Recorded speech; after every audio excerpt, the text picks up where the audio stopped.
Bonjour tout le monde, bienvenue dans Les gens, le podcast que vous pouvez écouter un peu partout, que ce soit chez vous ou en extérieur, hors de chez vous, alors que vous soyez en camping-car ou alors en tente geisha, vous pouvez écouter un petit peu partout, ou même chez les gens. Vous pouvez vous incruster chez les gens, vous frapper, soit la porte est frappable, soit la sonnette elle est sonnable. Et bien si on vous ouvre, vous pouvez dire voilà, je me balade, est-ce que je peux dormir chez vous? Un petit peu comme notre invité qui va se présenter tout seul d'ailleurs, c'est parti. Bah voilà, c'est Maxime, je viens d'Antony, je suis pas très loin, je suis venu parce que j'ai eu de la lumière, parce que j'aime bien squatter un petit peu. Alors, j'espère que vous allez apprendre plein de trucs parce que c'est moi qui vais vous les raconter. Tu vas nous en parler justement. On en parle tout à l'heure. On va parler de ça. D'accord, oui.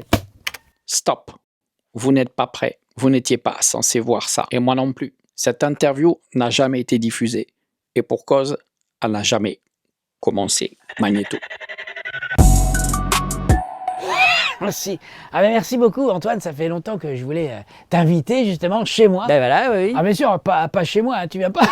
Tu viens pas pour dormir, bien sûr, mais pour discuter un petit peu de ton parcours. Ouais. Pour le coup, toi, tu fais un vrai parcours. Il y a des gens qui viennent, mais ils ont un parcours juste dans la tête. Toi, tu as un vrai parcours. Vraiment, tu marches.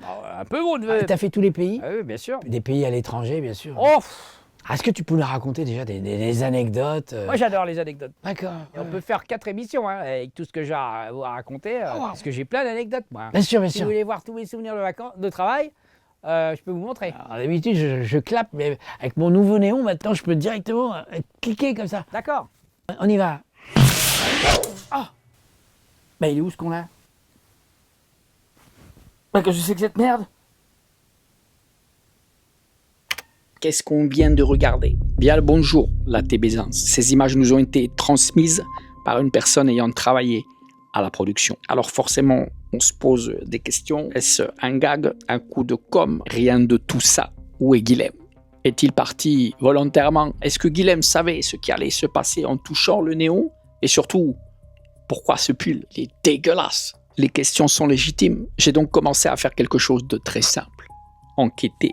Et très vite, les témoignages ont commencé à affluer. Des collaborateurs, des anciens collaborateurs, des invités, des partenaires, des personnes qui ne le connaissent pas du tout, mais qui ont un avis sur lui. Des gens qui ne l'ont jamais rencontré, mais qui savent exactement ce qui s'est passé. Parce que derrière chaque personne qui raconte une histoire, il faut se demander pourquoi elle la raconte. À force de vouloir comprendre les intentions des autres, on finit parfois par oublier de s'interroger sur les nôtres. Pourquoi est-ce qu'on regarde? Pourquoi est-ce qu'on commente? Pourquoi est-ce qu'on partage une vidéo? Et surtout, pourquoi nous avons parfois besoin d'avoir choisi notre réponse avant d'avoir même entendu la question?